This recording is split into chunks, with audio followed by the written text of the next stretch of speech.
तर संभाजीनगरात भाजपकडून 90% बंडखोरांनी माघार घेतली आहे। शिवसेनेला ही बंडखोरी शमवण्यात 100% यश आल्याचं पाहायला मिळतंय। ही मोठी बातमी आपण आत्ताच्या क्षणाची पाहतोय। छत्रपती संभाजीनगरात मोठ्या प्रमाणात इच्छुक नाराज होते आणि त्यांनी उमेदवारी अर्ज दाखल केलेला होता, बंडखोरी केलेली होती। मात्र संभाजीनगरात भाजपकडून 90% बंडखोरांनी अर्ज माघारी घेतलेत, तर शिवसेनेला ही बंडखोरी शमवण्यात 100% यश आल्याचं पाहायला मिळतं आहे।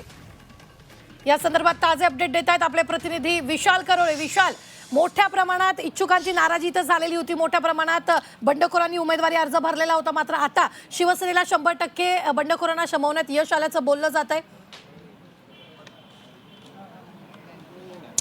अगदी खरं रुबीना, सगळ्यात जास्त बंडखोरी झाली होती ती भाजपमध्ये जवळपास 120 जण नाराज झाले होते आणि त्यांनी अपक्ष उमेदवारी अर्ज दाखल केले होते। 86 जणांनी अपक्ष म्हणून दाखल केले, तर काही लोक इतर पक्षात गेले होते।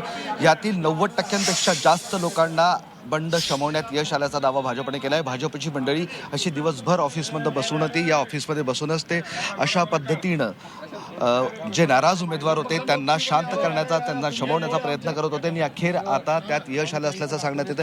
तर दुसरीकडे शिवसेनेनं संजय शिरसाट यांनी सुद्धा दावा केला आहे, जवळपास 22 जणांनी बंडखोरी केली होती, मात्र या सगळ्यांना आम्ही शमवलं असल्याचं ते सांगतायत। त्यामुळे आता कुठेही बंडखोरीची अपेक्षा नाही।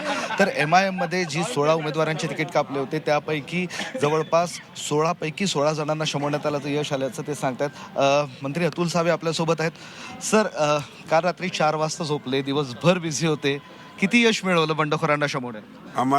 आम्ही काल सकाळपासून कामाला लागलो होतो आणि जो 90% काय 95% जे बंडखोर होते त्या सगळ्यांनी पक्षाच्या हितासाठी आणि पक्षासाठी त्यांनी सगळ्यांनी विड्रॉल केलेले।